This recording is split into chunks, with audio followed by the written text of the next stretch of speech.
Salve plantoides! Muitas pessoas, principalmente aquelas que já estruturaram suas vidas a partir do trabalho, da profissão, da área técnica escolhida, gostam de viajar, mas também gostam de ter plantas. E essa equação viajar, passar um tempo longe e ter plantas, muitas vezes vira um problema, uma questão. Eu resolvi partir para a área do empreendedorismo, ser empresário, a partir dos 23 anos. Foi bem cedo, foi bem se jogar assim, sabe? Na cara e na coragem e tal. E diante disso, eu não sei o que é viajar, o que é ficar de férias 30 dias. Não sei. Mas isso também nunca foi um problema, porque como ser humano adaptável, nunca me fez falta 30 dias de férias. Não sei nem o que faria com tanto tempo, para falar a verdade. A viagem mais longa que eu fiz foi para Patagônia em 2013, 2014, onde eu passei uns 13 dias fora. Mas naquela época eu não tinha nenhum tipo de contato com esse conceito de urban jungle e o hobby de plantas. Cachorro eu sempre tive, mas cachorro a gente resolve com hospedagem. As veterinárias que cuidam dos meus são de longa data, então é tranquilo. E do período que eu iniciei a Urban Jungle, ou seja, há uns 2 anos atrás, eu fiz algumas viagens, mas antes disso, todas as minhas viagens sempre duraram no máximo uma semana. Quando a gente gosta de viajar, então, tem essa oportunidade.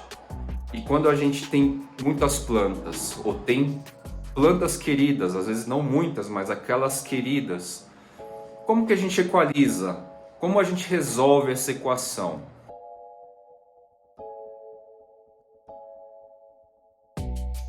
Em uma semana, as suculentas vão de boa sem água. Elas passam 15 dias às vezes sem água. Nesse período frio e úmido, eu já reguei no domingo algumas específicas que eu sei que requerem mais água. Quando eu noto que elas estão um pouco enrugadas, um pouco mais mole as folhas, aí eu vou lá e rego. No frio não precisa se preocupar com suculenta. Então, não é o tipo de planta que vai gerar esse dilema. Já as tropicais, indoor, dessa porta de vidro para dentro, é uma outra vibe, uma outra frequência, quase que uma outra dimensão. Como eu sou empresário, autônomo, eu prefiro escolher viajar fora de temporada. Com 43 anos... Já adorei balada, noite adentro, muvuca, cachaça, enfim, aquela vibe... Night lover. Mas hoje, muita coisa mudou.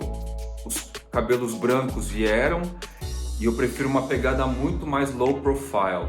Então assim, eu sempre escolho a temporada que é verão no Brasil, ou seja, eu vou escolher aquela semaninha de sexta até domingo próximo no período de verão, porque eu sei que vai chover, a umidade do ar está propensa a estar mais alta, então a questão da borrifação nas folhas não vira questão. É muito complicado fazer amigos, pessoas que trabalham para você, entender a coisa da borrifação nas folhas. Mas como? Vai ficar borrifando as folhas, vai espirrar na parede, no chão, nos móveis, vai estragar. Então é uma cultura que não é comum para as pessoas e fazê-las praticar isso é um pouco complicado. Elas vão estar sempre meio que reticentes para não molhar as coisas. Então o período de verão me libera esse tipo de situação. Ah, legal, um dia ou outro está mais seco, uma semana, a gente vai fazer o quê?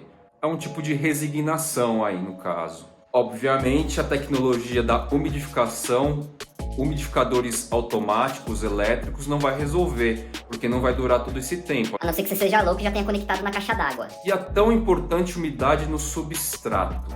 Mesma coisa, gente. Na véspera da viagem, bem na véspera, normalmente eu pego voos de madrugada, quando é possível. Então, eu dou aquela bela regada em todos os vasos de plantas que precisam de um solo constantemente úmido. Existe aqui um produtinho, eu esqueci o nome bem agora, mas está aqui, eu vou deixar escrito, que algumas pessoas podem até tentar aplicar. Mas no meu caso, que eu tenho muitos vasos, eu nunca contei, mas eu sei que são muitos, imagina eu ter toda essa infraestrutura. Acaba sendo um pouco rudimentar. Então, no geral, vai sobrar sempre para um amigo, para uma pessoa que trabalha contigo, trabalha para você. E mesmo assim, a gente corre um alto risco da pessoa que, apesar de ser amigo, de ser de confiança, não tem a intuição, não tem a sensibilidade, não conhece muito do assunto e mesmo que conheça, não trata da mesma forma que você. Então, quando você volta, você vai notar algum tipo de diferença, óbvio, porque os Urban Junglers, que tem um nível de envolvimento mais alto com as suas próprias plantas, vai se ater aos detalhes e pode ter certeza, vai voltar da viagem querendo ver principalmente se as folhas estão impecáveis.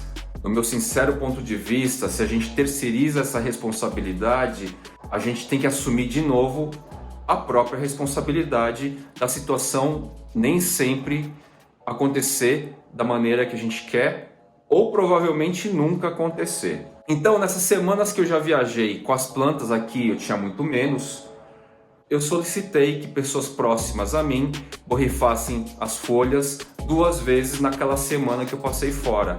Então vieram 2 pessoas diferentes que se prontificaram a isso e rolou tranquilamente.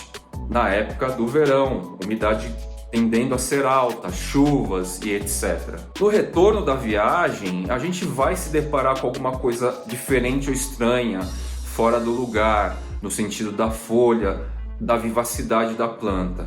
Mas aí é um risco que a gente acaba assumindo por ter esse tipo de comprometimento com as plantas, esse tipo de envolvimento da coleção. E até onde eu sei, não existe um serviço específico, técnico e qualificado que tratem as plantas de Urban Jungle, que dependendo do caso são pequenos troféus ou estatuetas ou obras de arte da natureza, com conhecimento dessas causas.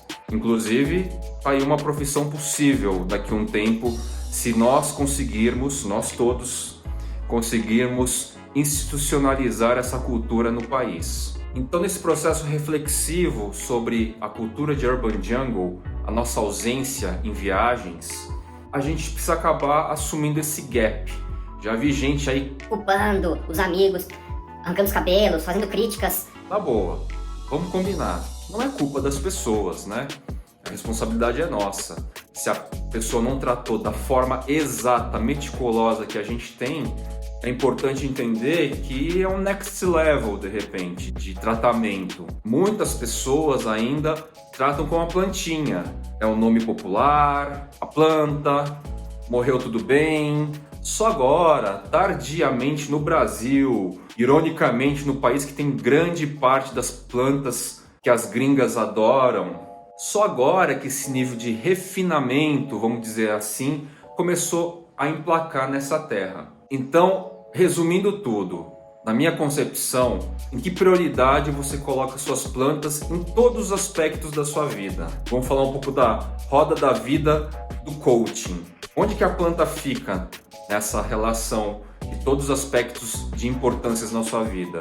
Em que patamar que ela está? Eu, em algum nível, não só pelas plantas, mas há muito mais tempo com os meus pets, adapto as minhas realidades de viagem, inclusive, para que torne sustentável e tranquila e segura a minha ausência em relação a eles. Com as plantas não seria a mesma coisa? Então, por causa da natureza, da minha ocupação, da minha escolha profissional, eu faço viagens curtas, mais curtas do que uma maioria, de repente, e consigo adaptar essa realidade que já vem vindo antes com esses atributos, essas atribuições necessárias para a manutenção das minhas plantas de floresta urbana. Então esse vídeo aqui acaba sendo mais como algo terapêutico, porque o que adianta a gente viajar e ficar neurotizando, se preocupando com esse tipo de questão, ou não ver a hora de voltar para conseguir ver as plantas, e essa volta, o nível de expectativa vai ser tão alto que uma cochonilha a mais numa folhinha vai ser assim: meu amigo não cuidou direito da minha planta. E vão combinar, o psicológico funciona desse jeito. Basta ver que quando a gente quer uma planta específica, a gente só vê aquela planta, em tudo. Nossa, a planta tá lá, a planta tá aqui, a planta tá lá no Instagram, tá no YouTube. Isso é natural da nossa psique humana. Para tudo é assim, para qualquer tipo de desejo, de sonho. Então assim, para eu concluir esse vídeo, eu e muitos adoradores de plantas que as coloca num next level de interação e envolvimento, uma obra-prima da natureza, um objeto quase de arte, um troféu, um item de alto valor afetivo, cabe pensar também em virar chavinha, a tal de mudança de mindset, conceito tão atribuído em ambientes de trabalho corporativo. Eu sou aquela pessoa que prefere, se eu tô na viagem, eu tô lá. Se eu tô cuidando das minhas plantas, eu tô aqui. Viajar, pra ficar brincando com a planta, com o filho, com o cachorro, com o tio, com a avó, com o neto, com o vaso, com o chinelo. Não dá, pra mim não funciona. Cada coisa tem uma gaveta, e cada gaveta a gente abre e fecha em uma hora. Ficar abrindo todas ao mesmo tempo vai gerar um estresse, vai gerar um cansaço.